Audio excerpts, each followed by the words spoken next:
ফিরে এলাম বিরতির পর। এবার চোখ রাখবো যেদিকে আমরা লংতরাই ভ্যালিতে মধ্যযুগীয় বর্বরতা সেই ছবি ফুটে উঠল লংতরাই ভ্যালি থেকে।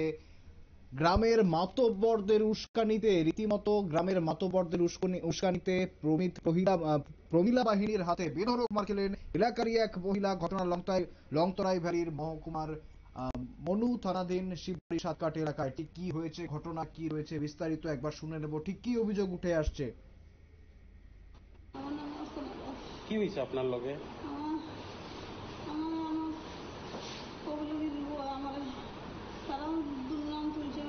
ছোট বোনের বাড়ি গেছি ধর্মনগর, গেছি পরে আমার ছোট বোনের জামার লোকের বলে আমি বলে থাকি এইসব কথা করে আসলে আমার দুর্নাম চলছে। আর তারা মহিলাগুলো জমাই আমার বাড়ির কালকে আইছি আইয়া স্নান করে উঠানো বইতে পারছি না।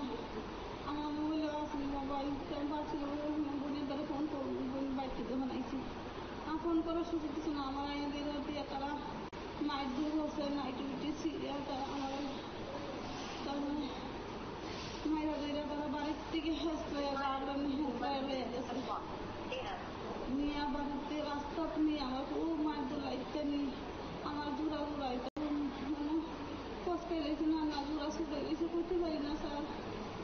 আমার এই অবস্থা আমি আর বাঁচতাম না স্যার। আমি আমার নাম আপনার বাড়ি কোন জায়গায়? আসলে শিববাড়ি। শিববাড়ি কোন পাড়া? সাতকাট পাড়া। আচ্ছা, আপনারা কারা করছে? কারোর উপরে আরো পাল্টা আছেন? কে আপনার এরকম করছে? আমার করছে। একেবারে শুনলেন ঠিক কি অভিযোগ উঠে আসছে।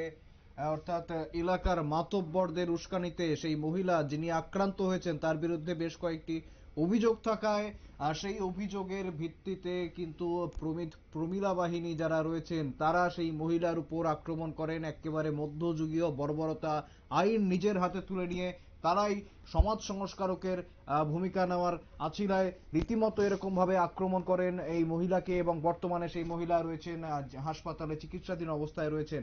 এই বিষয়ে এখনো পর্যন্ত পুলিশের দ্বারস্থ হয়েছে কিনা কোনো পক্ষ জানা যায়নি, তবে আমাদের নজর থাকবে সেদিকে। তবে ফিরে আসছি একটি বিরতির পর, সঙ্গে থাকুন।